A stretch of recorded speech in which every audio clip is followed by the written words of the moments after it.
అదరగొట్టే కారం రంగు రుచి ఆచి కారం పొడి.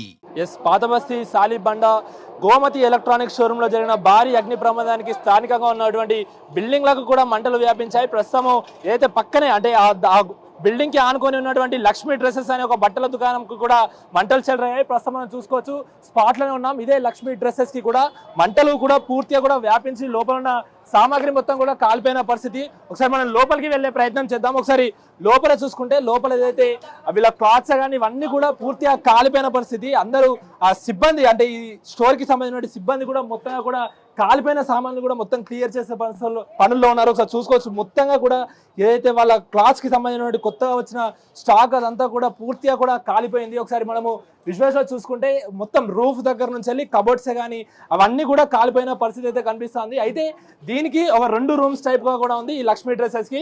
ఒక రూమ్ ఇది కౌంటర్ రూమ్, అదే విధంగా పక్కనే అదే విధంగా ఉన్నటువంటి క్లాత్స్ ఇవన్నీ కూడా అంటే 2 ఇటు కౌంటర్ అదే విధంగా ఇక్కడ అన్ని కూడా క్లాత్స్ ఉన్నాయి. ఒకసారి మనం లోపలికి వెళ్లే ప్రయత్నం కూడా చేద్దాం. ఒకసారి లోపల కూడా మనం చూసుకుంటే మొత్తంగా కూడా చూసుకోవచ్చు, కొత్త కొత్త దుస్తులు అవన్నీ కూడా ఉన్నాయి, అన్ని కూడా కాలిపోయిన పరిస్థితి. ప్రతి ఒక్కసారి చూసుకుంటే ఏదైతే కొత్తగా ఉన్నటువంటి ప్యాంట్స్ కానీ ఇవన్నీ కూడా అంటే ఆ మంటల తీవ్రత ఏ స్థాయిలో ఉంది కూడా తెలుసుకోవచ్చు. అంటే పక్క భవనంలో ఉన్నటువంటి మంటలు ఈ రేంజ్ లో కూడా ఇందులోకి చెలరేగి మొత్తంగా ఇందులో ఉన్నటువంటి సామాగ్రి కూడా పూర్తిగా కాలిపోయిందంటే ఆ తీవ్రత మనం అర్థం చేసుకోవచ్చు. పైన కూడా మనం చూసుకుంటే స్లిప్పర్ సంబంధించినటువంటి షూస్ అవన్నీ కూడా ఉన్నాయి. ఒకసారి ఆ షూస్ కూడా అంతా ప్లాస్టిక్ రబ్బర్తో తయారై ఉంటాయి కాబట్టి మొత్తంగా కూడా అవి కూడా కాలిపోయిన పరిస్థితి అయితే కనిపిస్తా ఉంది. ఒకసారి ప్రస్తుతం మనతో లక్ష్మీ డ్రెస్సెస్ కి సంబంధించినటువంటి ఆ ఓనర్ కూడా ఉన్నారు. అసలు ఈ ప్రమాదం ఏ సమయానికి జరిగింది, ఎంతవరకు నష్టం వాటిల్లో ఉందో కూడా ఒకసారి మాట్లాడిగే తెలుసుకునే ప్రయత్నం చేద్దాం. అన్న చెప్పండి, అసలు ఏ టైంకి అగ్ని ప్రమాదం జరిగింది? పక్క షాప్ లో యాక్చువల్గా అగ్ని ప్రమాదం జరిగింది, మీ దానికి లోపలికి ఎలా వచ్చాయి అసలు మంటలు? ఇంకా ఇక్కడ బ్యాక్ సైడ్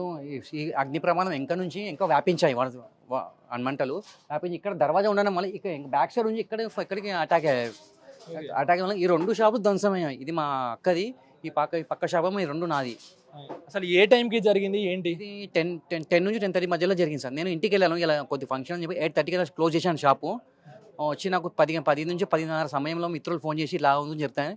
నేను వచ్చి చూసే వరకు ఈ విధంగా మొత్తం నష్టపరిహారం నాకు జరిగింది. అంటే మామూలుగా బ్లాస్ట్ టైప్ ఏమైనా జరిగి సప్పుడు రావడం అలా సౌండ్స్ రావడం ఏమైనా జరిగిందా, లేకుంటే నార్మల్ గా మంటలు వ్యాపించాయి? బ్లాస్ట్ అయ్యి మంటలు వ్యాపించాయి. మంటలు వ్యాపి ఇంకా మొత్తం ఇక్కడ గల్లీ ఉంది, అక్కడ వ్యాపించి బ్యాక్ సైడ్ నుంచి వచ్చి మొత్తం ఇక్కడ షాప్ కి ఎంటర్ అయ్యాయి మొత్తం. అంటే ముందటనే ఎలక్ట్రికల్ షాప్ ఏదైతే అగ్ని ప్రమాదం జరిగిందో దాని ముందే కూడా ఒక కార్ కూడా ఉంది, కార్ కూడా పూర్తిగా కూడా బ్లాస్ట్ అయింది. అంటే స్థానికంగా ఉన్న వాళ్ళు కార్ ఫస్ట్ బ్లాస్ట్ అయింది అంటున్నారు. అసలు కార్ లో ఫస్ట్ మంటలు వచ్చాయి, లేకుంటే ఎలక్ట్రానిక్ షాప్ కారు వెహికల్ 2 గుద్దుకుని చెప్పారు. అది వచ్చి మంటలు చేయడం వల్ల అక్కడ ఎలక్ట్రిక్ షాప్ ఉండడం వల్ల ఏసీలు, కూలర్, మిక్సీ అన్ని ఉంటాయి. ఆ ఎలక్ట్రానిక్ ఐటమ్ అంటుకొని మొత్తం అన్ని వంటలన్నీ వ్యాపించి ఇక్కడ దాకా వ్యాపించాయండి. అంటే మీ షాప్ కి మంటలు వ్యాపించినప్పుడు ఆ సమయంలో లోపల ఎవరైనా ఉన్నారా? లోపల ఎవరు, షాప్ క్లోజ్ చేసి ఉంది సార్. షాప్ క్లోజ్ చేసింది. మాకు మిత్రులు ఫోన్ చేయగానే మేము వచ్చి చూసేవారికి మొత్తం జరగాల్సిన నష్టం జరిగింది. మాకు 10:30కి సమాచారం వచ్చింది. దాదాపు 2 షాపులు సుమారు మాకు తెలిసి 25 నుంచి 30 లక్షల నష్టపరిహారం జరిగిందండి. మాకు ప్రభుత్వం నుంచి ఏమైనా సహాయం చేయాలని కోరుకుంటున్నాను. అంటే మీరు వచ్చే టైంకి ఇంకా మీ షాప్ లో కూడా ఎక్కువగా కూడా మంటలు వస్తున్నాయి. అగ్ని సిబ్బంది వచ్చి బ్యాక్ సైడ్ నుంచి వచ్చి గోడ పలగొట్టి ఇక్కడ కొంచెం వాటర్ స్ప్రే చేసి మంటలు అదుపులో తీసుకొచ్చారండి. అంటే ఆ పక్కన ఉన్నటువంటి ఎలక్ట్రానిక్ షోరూమ్ కి మీ దానికి ఒక మధ్యలో డోర్ లాంటిది ఆ డోర్ ఉంది. ఆ డోర్ నుంచి మొత్తం బ్యాక్ సైడ్ డోర్ ఉంది. డోర్ నుంచి ఆ డోర్ కాలిపోయి ఇక్కడ నుంచి మంటలు ఇంతగా వ్యాపించాయి. బ్యాక్ సైడ్ సార్ అవి దాని వల్ల గ్యాస్ బ్లాస్ట్ అయ్యి దీనికి అగ్ని ప్రమాదం దాకింది. దీని వల్ల back side door open door ఉంటుంది అనమాట. దీనికి అది ఏమంటారు చెక్క డోర్ ఉంటుంది అనమాట. ఆ డోర్ వల్ల మొత్తం అనేది మంట ఇక్కడ వచ్చేసి మొత్తం కాలిపోయింది. దానివల్ల బ్లాస్ట్ లో పేలిపోయి కాలిపోయింది అనమాట. అంతే, ఆ డోర్ వల్ల మొత్తం కాలిపోయింది. అక్కడ చూడ ఒక వీడియో తీయండి మీరు ఒకసారి. అక్కడ ఆ హోల్ మొత్తం కాలిపోయింది. దానివల్ల క్లాత్ కదా ఇది, క్లాత్ వల్ల ఒకటి అంటుకుంటే మొత్తం అంటుకుంటుంది సార్. ఏ షాప్ అయినా సార్ క్లాత్ ఏదైనా పర్లేదు, ఫర్నిచర్ మొత్తం మీరు చూడండి. మీరు ఫర్నిచర్ అయినా చూడండి, లైట్స్ చూడండి, లైట్స్ ఎంత కిందికి వచ్చినాయి, అవి మొత్తము అరిగిపోయావి. చూడండి, మీరే చూడండి. చాలా నష్టపోయింది జరిగింది సార్ మా బ్రదర్కి అయితే.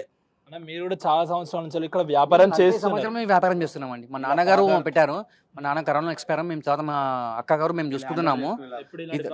జరగలేదు, ఇదే మొదటిసారి జరిగింది. మేము ప్రభుత్వానికి వినిపించడం ఏంటంటే మాకు నష్టపరిహారం ఇప్పించాలని కోరుకుంటున్నామండి. అదే మీరు దాదాపు 40 సంవత్సరాల నుంచి ఇక్కడ వ్యాపారం చేస్తున్నాము ఇదే బిల్డింగ్ లో అని చెప్తున్నారు. ఇప్పుడు ఇలాంటిది జరగలేదు అంటున్నారు. మరి ఇప్పుడు జరగడానికి మెయిన్ రీజన్ ఏమై ఉంటుందని మీరు గెస్ చేస్తున్నారు? పక్కన ఎలక్ట్రానిక్ షాప్ ఉందండి, అది అంటుకోవడం వల్ల ఏసీలు కూలర్ అంటుకోవడం వల్ల అది అతిగా ఆ బ్లాస్ట్ అని అంటుకోవడం వల్ల ఇక్కడ దాకా వ్యాపించాయి. అవి ఇక్కడ ముంగడ రోడ్ నుంచి అంటుకొని ఎంకర్ రోడ్ దాకా వచ్చినాయి మంటలు. బిల్డింగ్ మొత్తం ఫైర్ అయిపోయింది.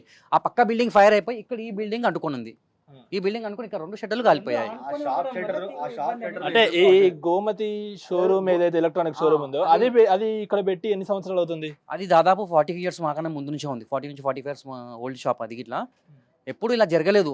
అక్కడ యాక్సిడెంట్ జరగడం వల్ల అక్కడ యాక్సిడెంట్ నుంచి ఆ షాప్కి అంటుకొని షాప్ మొత్తం ఇక్కడ గల్లీ మొత్తం ఎంగలో వ్యాపించి ఆ గల్లీ నుంచి మళ్ళీ ఇక్కడ దాకా మొత్తం వ్యాపించాయండి. అంటే మొత్తంగా ఏంటి ఓన్లీ క్లాత్ ఏనా, ఇంకేమేమి మీరు ఇక్కడ అమ్ముతారు? మా school uniforms, school shoes, school bags, men's వేరు, కిడ్స్ వేరు, హౌస్ రేట్ అన్నీ దొరుకుతాయండి. A to Z దొరుకుతాయి. చిన్న పిల్లల నుంచి పెద్దవాళ్ళకి అన్ని దొరుకుతుంది. అన్ని షాపులు మాకు దొరుకుతాయి. ఫెస్టివల్ ఇప్పుడు ఫెస్టివల్ టైం డిసెంబర్లో ఫెస్టివల్ క్రిస్మస్ టైం షాప్ ముందే తెప్పించామండి. రీసెంట్గా తెప్పించాము. 3 months నుంచి ముందే మేము తెప్పించి పెడతామండి. తెచ్చి ఒక 10-15 days అవుతుంది స్టాక్ చెప్పి డంప్ చేసి. అంతలోనే ఇది ప్రమాదం జరిగిందండి మాకు. అంటే ఇప్పుడు నైట్ 10-20కి ఆ టైంలో కూడా ఇది ప్రమాదం జరిగినట్టు కూడా తెలుసు. అంటే నార్మల్గా మీరు షాప్ ఏ టైం క్లోజ్ చేస్తారు? నార్మల్ 10 o'clock క్లోజ్ చేస్తామండి. అయితే ఇవాళ కొద్దిగా ఫంక్షన్ అని చెప్పేసి మేము 8:30కే క్లోజ్ చేసాము. చేసి నేను ఫంక్షన్ వెళ్ళిన నాకు ఫోన్ వచ్చింది, మిత్రులు ఫోన్ చేసి ఇట్లా అవుతుందని చెప్పగానే నేను వచ్చే వారికి జరగని నష్టం జరిగిపోయిందండి. మరి మీరు వచ్చే సమయానికి అటు ఎలక్ట్రానిక్ షోరూమ్ లో అక్కడ ఎవరైనా మనుషులు లోపల మనుషులు ఉండడము, అదే అంటే కొందరు చనిపోయారు కూడా అంటున్నారు, ఎంతవరకు నిజము? అది అంటున్నారండి. అది కారు బ్లాస్ట్ అవడం వల్ల కార్లో ఉన్న మనిషి లేకపోతే ఒకరైతే మృతి చెందారని చెప్పి తెలుస్తుందండి అంటున్నారు.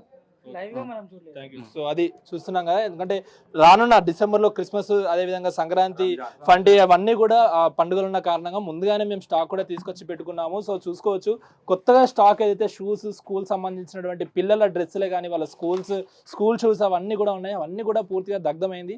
దాదాపు 30 లక్షల రూపాయల వరకు కూడా ఇప్పుడు నేను పూర్తిగా కూడా నష్టపోయానంటూ కూడా అటు లక్ష్మీ డ్రెస్సెస్ యజమాని అయితే చెప్తున్నారు. ఒకసారి మనం విజువల్లో చూసుకున్నట్టయితే పక్కకే ఉన్నటువంటి గోమతి షోరూంలో అయితే మంటలు వ్యాపించి అక్కడ అగ్ని ప్రమాదం జరిగింది. సో పక్కనే మనకైతే దానికి సంబంధించినటువంటి కబోర్డ్ టైప్ కూడా ఉంది. సో ఆ కబోర్డ్ పూర్తిగా కూడా కాల్పి అందులో నుంచి వెళ్ళి మంటలు వచ్చాయి. సో ఆ మంటలు రావడంతో అక్కడ పూర్తిగా కూడా ఒక పెద్ద హోల్ టైప్ ఒక డోర్ ఉంది. సో ఆ డోర్ నుండి మంటలు పూర్తిగా కూడా ఇందులోకి వచ్చి ఇందులో ఉన్నటువంటి ఆ బట్టలే కానీ అవన్నీ కూడా కాల్పోయిన పరిస్థితి అయితే కనిపిస్తూ ఉంది. సో మొత్తంగా కూడా 2 గంటలు శ్రమించిన తర్వాత అగ్నిమాపక సిబ్బంది అయితే పూర్తిగా కూడా మంటల్ని అదుపులోకి తీసుకున్నారు. స్థానికంగా ఏదైతే ఇప్పుడు లక్ష్మీ డ్రెస్సెస్ ఏ విధంగా అయితే ఎఫెక్ట్ అయిందో స్థానికంగా ఇక్కడైనా ఇంకా బిల్డింగ్లకి మంటలు వ్యాపించాయని ముందుగానే తెలుసుకొని మొత్తంగా కూడా అక్కడ కూడా ఫైర్ ఇంజన్ సంబంధించి దాదాపు 8 ఫైర్ ఇంజన్ల సాయంతో మొత్తంగా కూడా క్లియర్ చేశారు. ప్రస్తుతం లక్ష్మీ డ్రెస్సెస్ సంబంధించినటువంటి ఓనర్ అయితే మాకు ప్రభుత్వం ఆదుకోవాలి, ఇట్లా కొత్తగా తెచ్చిన 40 సంవత్సరాల నుంచి వ్యాపారం చేసుకుంటాము, మాకు ఇదొక్కటే జీవనాధారం అంటూ కూడా చెప్తున్నారు. ఖచ్చితంగా నష్టపరిహారం అందించాలంటూ కూడా ఎవరైతే ఓనర్ ఉంటారో ప్రభుత్వాన్ని కోరుతున్న పరిస్థితి కనిపిస్తుంది. శివాతో అక్రమ్ బిగ్ టీవీ, హైదరాబాద్ నుండి.